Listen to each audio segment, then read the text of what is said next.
Alors, mesdames et messieurs, bonjour et bienvenue donc à cette deuxième partie de la 26e séance du Carrefour du bien-être spirituel. Euh, dans cette deuxième partie, nous allons parler donc des enseignements et des prédications. Dans la première partie, comment cultiver son bien-être spirituel, nous avions dit qu'un travail constant était de faire des expériences et aussi d'apprendre des choses pour pouvoir se rappeler de qui on est. Quand on dit apprendre des choses, c'est de suivre des conférences qui sont de nature à nous donner quelques connaissances. Et pas beaucoup de connaissances, on va le voir, mais quelques connaissances qui, couplées avec notre désir d'esprit critique, nous amènent à nous rappeler que nous étions à un certain niveau et nous rappeler ce que nous étions et ce que nous désirons réellement être. Alors, lorsqu'on regarde évidemment dans l'environnement chrétien, on voit qu'il y a une multitude de personnes qui sont soit des pasteurs, des prêtres, des diacres parfois aussi, ou juste des personnes qui veulent faire de la spiritualité et qui ont découvert un certain nombre de choses qu'ils veulent exposer. Parmi ces personnes, il y a des maîtres. Il y a des gens que j'appelle maîtres, c'est des gens qui sont parvenus à un certain niveau de conscience et qui ressentent le besoin de partager simplement ce qu'ils ont découvert, d'expliquer, parce qu'eux, ils connaissent beaucoup plus à force d'expérience. Alors, la question ici, c'est de dire, sur mon cheminement spirituel, comment est-ce que je fais le discernement? Qu'est-ce que je suis appelé à suivre? Qu'est-ce que je prends comme référence et qui me permet de pouvoir aller toujours dans la même direction? Parce que ça paraît vraiment évident, mais ce n'est pas évident du tout. Je suis chrétien, catholique, évangélique, ou je viens à l'église, je suis l'enseignement chrétien. Je vais à la maison, je suis un maître qui est bouddhiste. Après, je tombe sur une vidéo qui est essénienne. Ce n'est pas les mêmes choses. Ce n'est pas les mêmes orientations. Qu'est-ce que je veux? Il faut pouvoir choisir. Nous sommes ici dans ce monde pour faire des choix. Chaque instant, on fait des choix. Il faut pouvoir choisir, décider de qui l'on veut être. C'est très important. Il n'y a pas de mauvais ou de bon, mais nous devons être fermes dans notre décision d'être qui l'on veut être.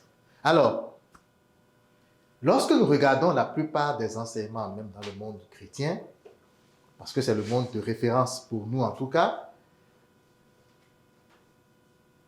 la plupart des enseignements sont de nature à nous dire ce que nous devons faire. N'est-ce pas? Le pasteur ou le prêtre, ou peu importe, il veut nous simplifier la tâche. Il sait qu'on a des problèmes, n'est-ce pas? On vient à Dieu parce qu'on a des problèmes. Ça ne va pas trop, tout le temps. Que ce soit pour les besoins primaires de survie ou des besoins secondaires. Parfois, j'ai l'argent, mais je n'ai pas la paix du cœur. Ce n'est pas primaire, ça, c'est secondaire. Le primaire, c'est celui qui veut déjà quelque part où vivre. D'accord? Parfois, je n'ai pas la paix du cœur parce que j'ai plein de pensées négatives et puis je fais de mauvais rêves et puis j'ai peur. Donc, tout ça, c'est des problèmes. Je viens suivre une conférence ou je suis à la messe ou au culte, peu importe, parce que je veux des réponses. Qu'est-ce que je peux faire? Okay? Et nous avons comme des gens qui se présentent un peu comme des expérimentés en spiritualité et en religion. Je les appelle des technologues, je nous appelle, parce que je m'inclus aussi, des technologues spirituels, on va dire, et qui répondent à un besoin. D'accord? Évidemment, ça fait partie de cette prédication-là, de cette prédiction, je vais dire, du Christ. Plusieurs viendront en mon nom. Vous vous rappelez de ça? Plusieurs viendront en mon nom. On ne sait pas qui. On ne peut pas juger quelqu'un. Mais on sait que c'est là aujourd'hui. On le voit. Et on peut se demander, mais ces enseignements, à quels besoins ils répondent? Enseignement ou prédication. Je viens de le dire dans euh, le premier exposé. À partir de l'âge de 25 ou 30 ans, on réfléchit moins. On rentre dans la société qui est bien construite, je dis bien entre guillemets, c'est-à-dire avec plein de lois, plein de règlements et plein de distractions. L'Internet, avec la télé, avec plein de trucs. Et on se dit, mais franchement, pourquoi est-ce que je vais me torturer à réfléchir? Tout est là. Il suffit que j'aille à l'université, j'ai mon diplôme, j'ai mon boulot, je travaille, je perçois mon salaire, je paye le loyer et puis les factures. Et puis le reste, c'est la distraction. Je m'amuse. On ne réfléchit pas beaucoup plus loin, la plupart du temps. D'accord? Jusqu'à ce que les problèmes surgissent. Jusqu'à ce que la peur vienne et que je commence par me dire, mais est-ce que c'est un sorcier de l'autre côté qui est derrière moi ou bien est-ce que le diable a envoyé quelqu'un pour me tuer ou bien quelque chose? Et puis ça commence. Les enseignements répondent à ça, à ce besoin. C'est un besoin réel. C'est pas mal d'avoir ce besoin-là. C'est très bien. C'est un besoin réel. C'est pas mal. Le problème, c'est que lorsque je me donne, comme on l'a fait depuis des décennies, qu'est-ce qu'on fait? On va voir le pasteur ou le prêtre qui nous dit, fais tes prières, fais ceci. Mais on l'a fait. Parfois ça marche, parfois ça ne marche pas. C'est pas linéaire, n'est-ce pas? C'est plutôt rare que, et ça commence ces temps-ci, que les guides spirituels humains nous disent, tu as mal fait quelque chose. Tu ne devrais pas avoir fait telle chose. C'est plutôt rare. Et encore là, ce n'est pas forcément le plus optimal. D'accord? On va juste dire, il y a tel rituel, va faire ça. Par exemple, chez nous, on va dire, il y a tel neuvaine, ça marche toujours, va le faire. Ce qu'on ne vous dit pas, c'est que c'est la pensée qui crée. Oui. Pendant que je fais la neuvaine, si je suis rempli de peur, ça ne marcherait jamais. Mais ça, souvent on ne dit pas ça. Alors vous voyez que déjà, il faut savoir qu'est-ce qu'on veut. À quel niveau tu es rendu? C'est quoi ce que tu sens en toi comme évolution, croissance à avoir? D'accord? Et lorsque ça arrive à ce niveau, on dit, ok, je suis déçu. On m'a dit, j'ai demandé, aidez-moi, dites-moi ce que je dois faire, et puis j'ai fait, et puis j'ai obtenu des petits trucs, ça marchait un peu, mais j'ai toujours peur. Je suis quand même honnête avec moi, je sais que j'ai toujours peur. Je n'arrive pas à vivre comme Dieu veut que je vive. Dieu veut que je sois épanoui, il veut que je sorte de mon truc, mais ça ne marche pas. Ou bien, je n'ai pas l'argent, mais tout le temps, c'est mon souci, je n'ai pas l'argent, je me crois pauvre et puis je suis toujours dedans. Mais ça s'empire.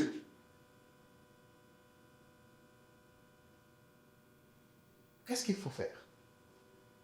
La première des choses, c'est de savoir que un enseignement n'est jamais, jamais quelque chose qui nous enlève notre pouvoir spirituel.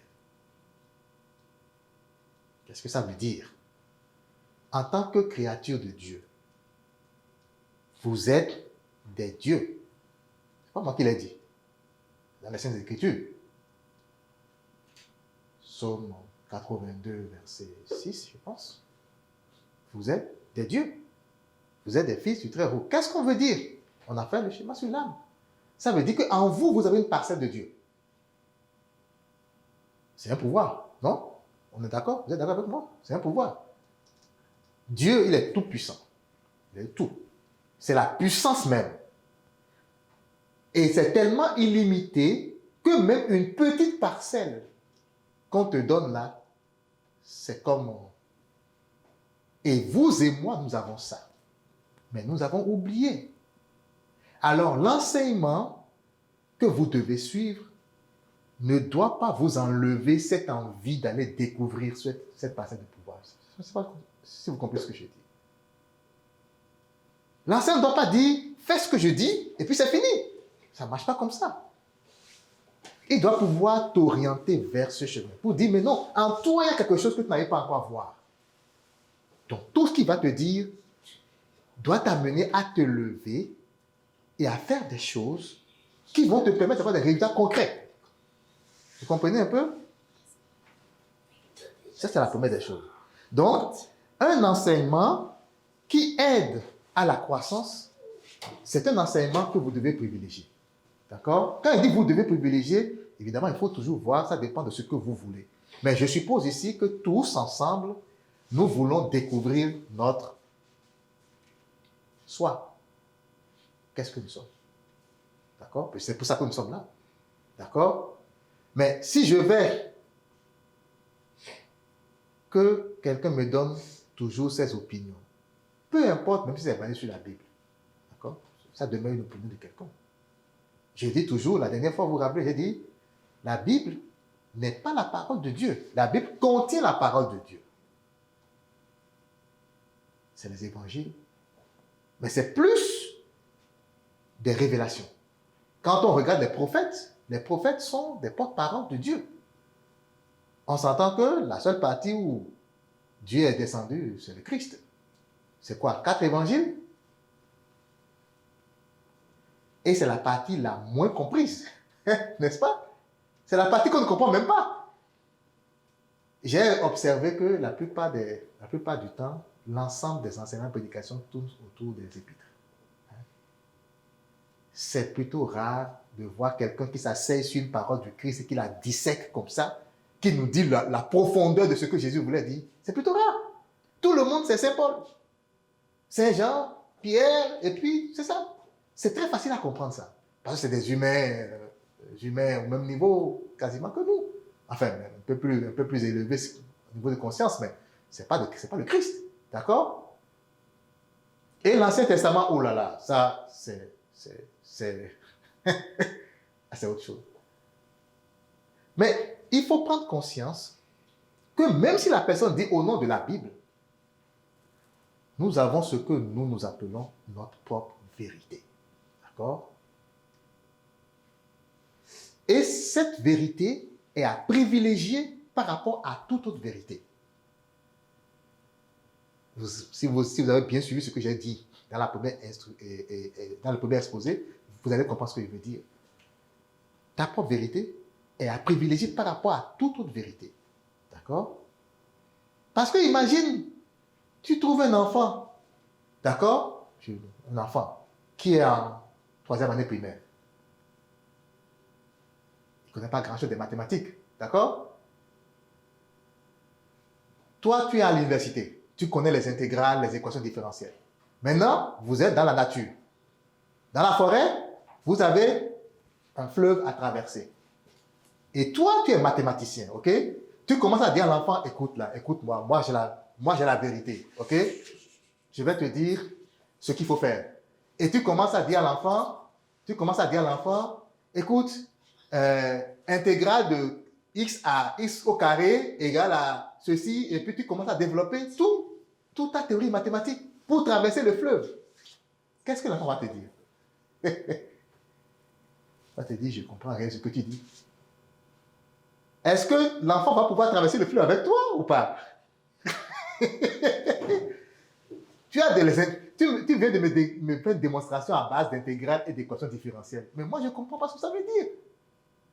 Et pourtant, l'enfant va traverser le fleuve. Il a en lui ce qu'il faut pour traverser le fleuve. Vous comprenez un peu ce que je veux dire? Vous n'avez pas à dire à l'autre sa vérité. L'enfant a sa propre vérité. Il a comment lui va faire pour traverser ce fleuve. Et qui n'est pas intégral, qui n'est pas équation différentielle. D'accord? Toi, tu as ta propre vérité qui est intégrale et équation différentielle. Vas-y. Dis à l'enfant, tu as en toi quelque chose. Tu peux le faire. Si vous avez la chance, regardez un film qu'on appelle Chronique de Noël. La partie 2. Chronique de Noël. Le Père Noël envoie un petit enfant pour aller sauver le royaume. Qu'est-ce qu'il a fait? Il lui a donné deux affaires. Un dans la main gauche et la main droite. Il a dit que c'était des trucs magiques. Hein?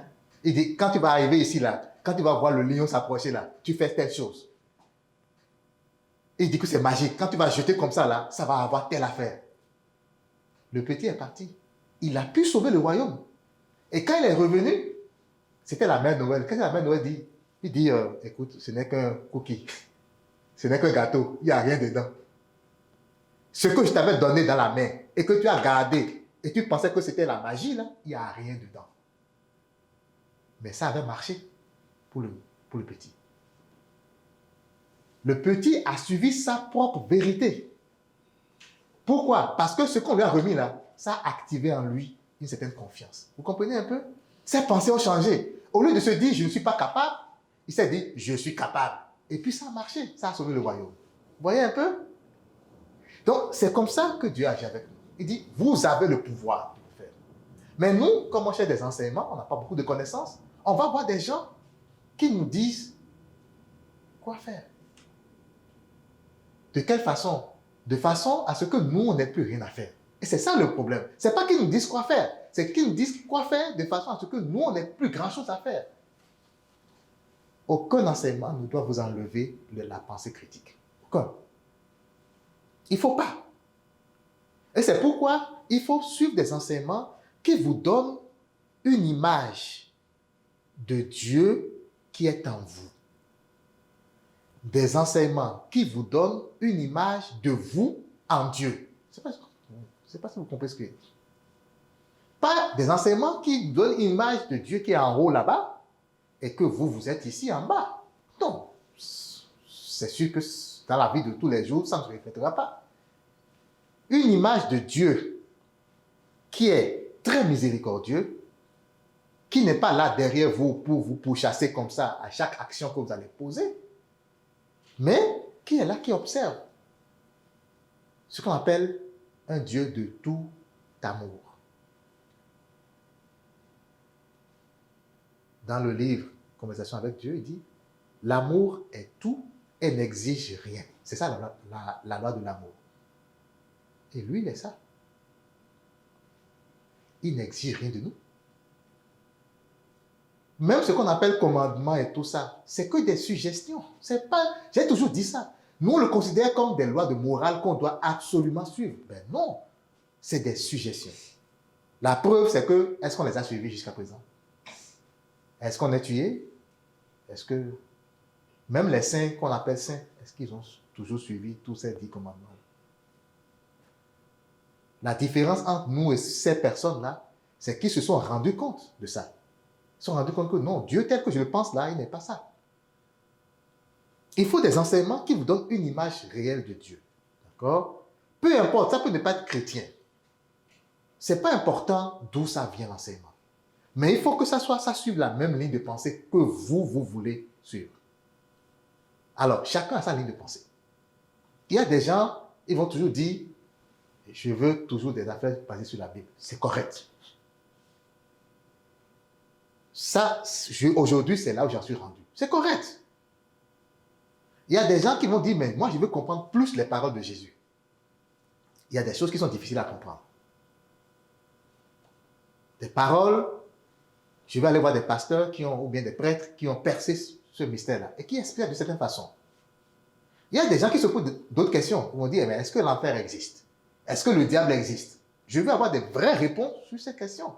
Ben, si tu t'assois devant un pasteur qui commence par te raconter que tu iras en enfer, quelle réponse tu veux avoir?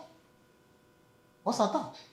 Et lorsque à un moment donné, tu pourchasses une certaine quête existentielle, comme on dit, c'est-à-dire quelque chose qui va te permettre de te rappeler de qui tu es, il faut que tu choisisses les enseignements et les prédications qui vont avec ça. Et jamais, jamais oublier que c'est toujours un pas. Regardez les enseignements de Christ. Regardez les enseignements de Christ. Jésus a toujours une limite qui ne dépasse pas. C'est pourquoi c'est difficile à comprendre. Vous comprenez? Au tout début de l'évangile de Thomas, l'évangile apocryphe de Thomas. Il y a des gens qui l'appellent l'évangile perdu, mais moi j'appelle l'évangile de Thomas, parce que pour moi c'est un évangile, au même titre que les autres. Il dit, ce livre, ou bien ces écrits, contiennent des paroles. Quiconque déchiffrera l'interprétation, la bonne interprétation, ne goûtera pas la mort. Et quand vous allez découvrir, vous serez troublés. Et quand vous serez troublés, vous serez émerveillés. Ouais, un peu. Si tu découvres, c'est le Christ qui le dit. Tu ne goûteras. Quand on dit la mort, ce n'est pas la mort physique, c'est la mort spirituelle. Tu vas être bien. Tu vas voir, ah, c'est ça que je cherchais. J'étais capable de faire ça. Ça veut dire que je ne vais plus compter sur telle personne ou telle personne pour me donner le bonheur. Il n'y a rien de plus misérable dans l'homme que de vouloir forcément compter sur quelqu'un d'autre. Ça, là, c'est pas du tout bon. Parce que tu es à la merci de l'autre. L'autre devient ton Dieu. S'il n'est pas bien, tu n'es pas bien. Si lui, il a des problèmes dans sa vie et qu'il supporte certains problèmes, toi aussi, tu es à la solde de ça. Alors, il dit, le Christ, quand il nous enseigne, il fait un pas. Il nous demande, nous aussi, de faire un pas.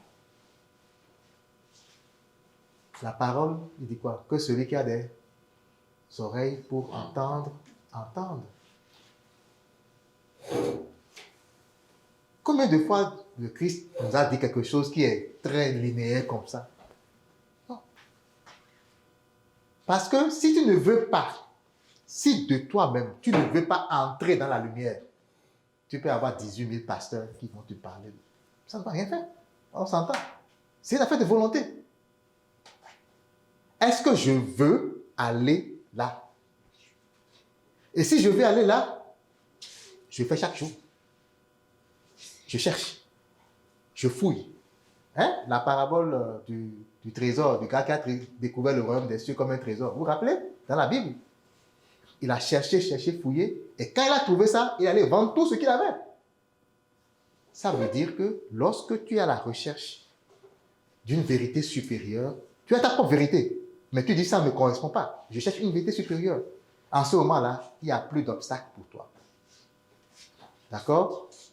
Alors moi, ce que je vais ici vous conseiller, ce que je fais moi-même,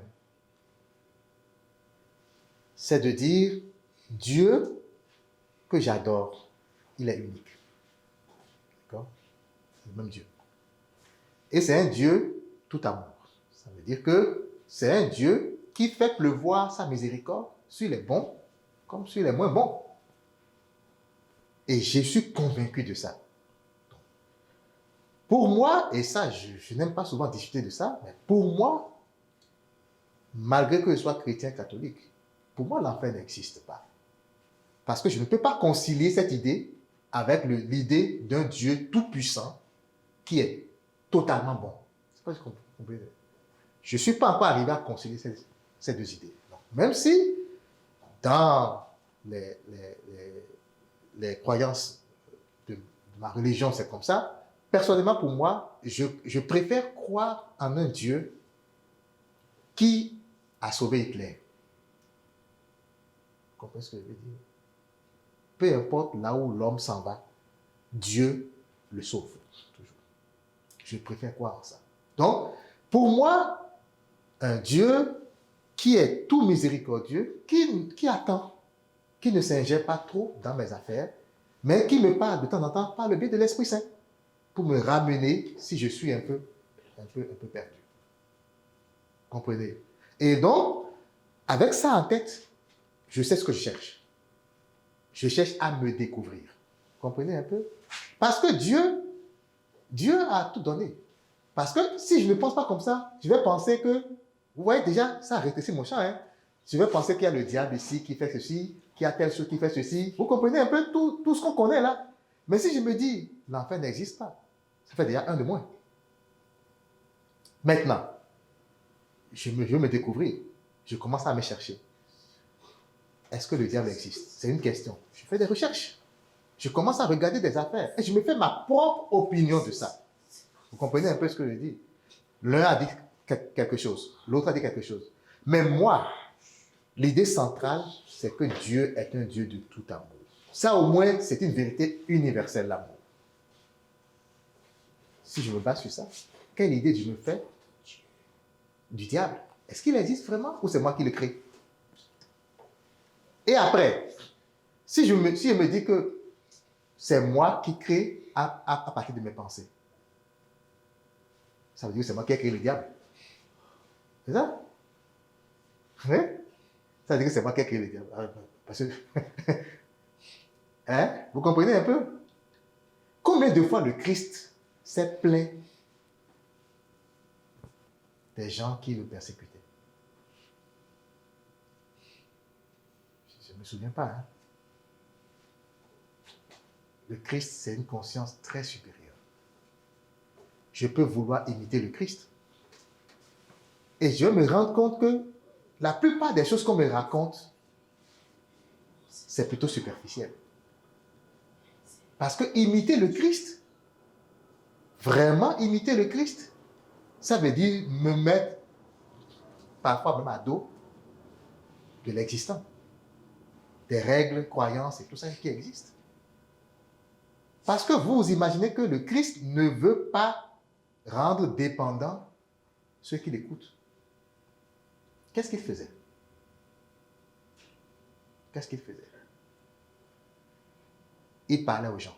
Quand il voyait qu'ils n'étaient pas prêts, il les guérissait, puis il les laissait. Le Christ n'a jamais forcé personne. Donc, si vous suivez un enseignement où les gens vous disent « tu vas aller en enfer si tu ne fais pas ça », je vous conseille d'éteindre. D'accord? Qu'est-ce que le Christ faisait? Le Christ voulait qu'on soit plus grand que lui. Vous vous rappelez? Donc, moi, j'ai choisi, en méditant sur ce thème des prédications et enseignements, de regarder ce que le Christ faisait. D'accord? Non seulement il ne menaçait pas les gens, on a vu la femme d'adultère, hein, quand les gens l'ont amené, il dit « je ne te condamne pas ». Il ne condamnait personne. Même s'il voit que tu es encore là, il ne te condamne pas. Va et ne pêche plus. Et après, il voulait que ceux à qui il enseignait deviennent plus grands que lui. Évidemment, c'est impossible de penser à ça avec nos croyances. Parce que pour nous, le Christ, il est Dieu, on ne peut pas être plus grand que Dieu. Mais qu'est-ce qu'il a dit à Philippe? Vous vous rappelez? Celui qui croit en moi fera les mêmes œuvres que je fais et même de plus grandes. Est-ce qu'on peut imaginer Dieu dit que tu peux faire plus grand que moi?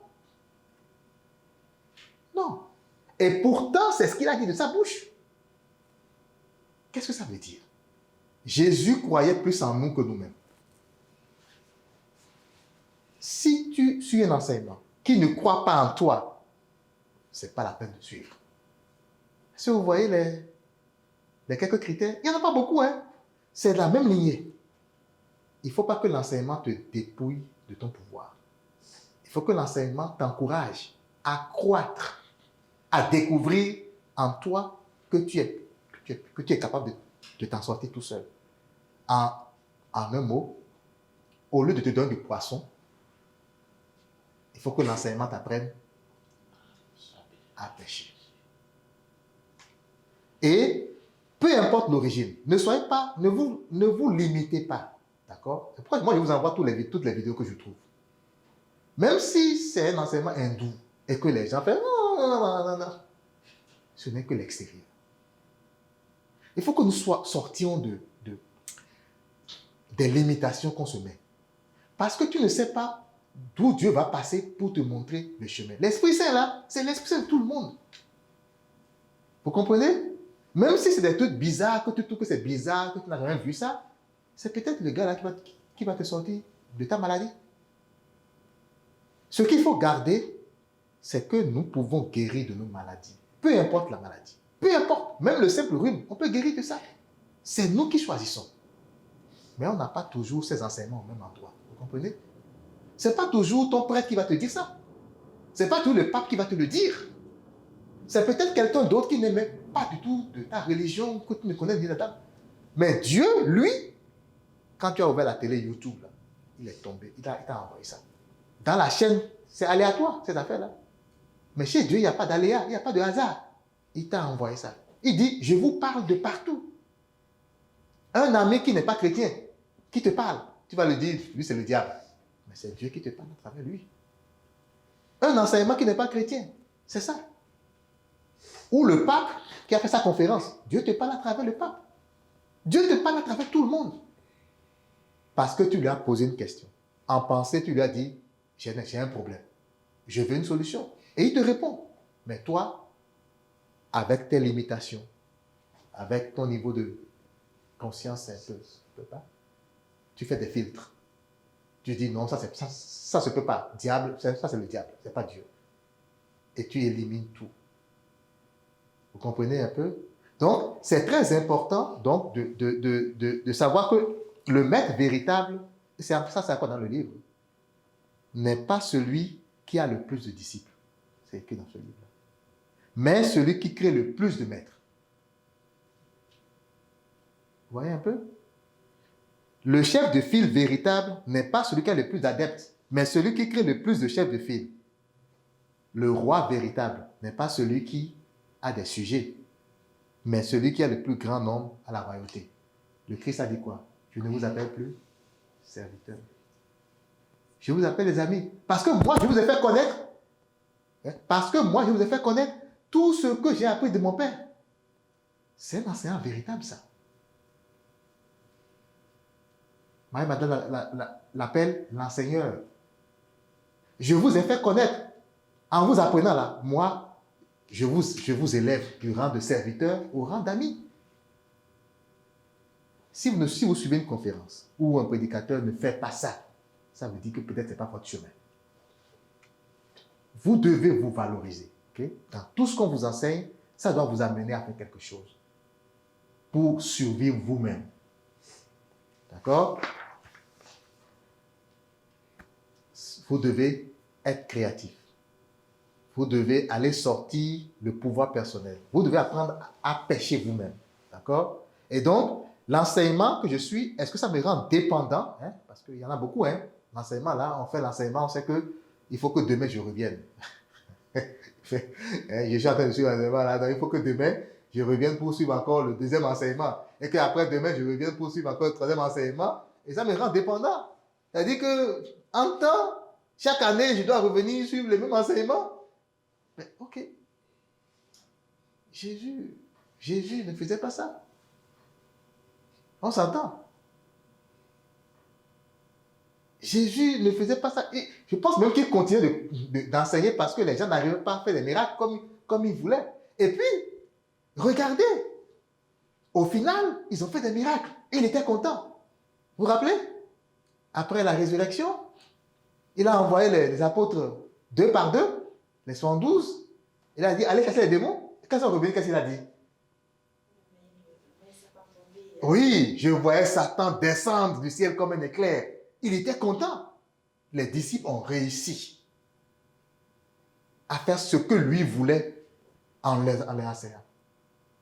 Quel exemple on peut encore avoir? Nous avons tout. Nous avons tout. Alors, il faut savoir juste choisir. D'accord? C'est important de savoir choisir et savoir que toute connaissance qu'on vous donne doit être au profit de votre propre sagesse. C'est ça la croissance spirituelle. Nous devons devenir des sages. Quand on dit que le niveau de conscience monte, ça veut dire qu'on devient plus sage. Si ce que j'apprends, ce que la prédication ou bien l'enseignement m'apprend ne me permet pas de croître moi-même et de trouver moi-même des réponses à des problèmes existentiels, si on me dit toujours c'est la Bible, c'est la Bible, c'est la Bible, ça veut dire que ça ne marche pas. Ok? Donc, voilà ce que j'avais à vous dire sur le discernement, le choix de votre... Et puis, ne mélangez pas. Si vous voulez aller vraiment plus rapidement, je vais dire, d'après ce que vous voulez, pas confus. Si vous ne voulez pas être confus, ne mélangez pas. Ne dites pas, je suis forcément de quel côté il faut absolument que je sois ici. Vous allez voir qu'à un moment donné, vous serez tellement avancé dans vos affaires que certains vont vous ennuyer. Vous comprenez? Vous allez voir, mais il est encore un peu... il y a des choses que moi, il a compris qu'il n'a pas encore compris. Vous comprenez? Et donc, ça va vous permettre de pouvoir filtrer et de croître comme cela se doit. C'est bon? Alors que le Seigneur nous accompagne, que l'Esprit Saint nous guide, comme toujours il le fait d'ailleurs, sa lumière soit avec nous et qu'il nous inspire pour qu'ensemble, en communauté et aussi individuellement, que nous puissions créer euh, de l'amour, de la paix et de la joie dans le monde.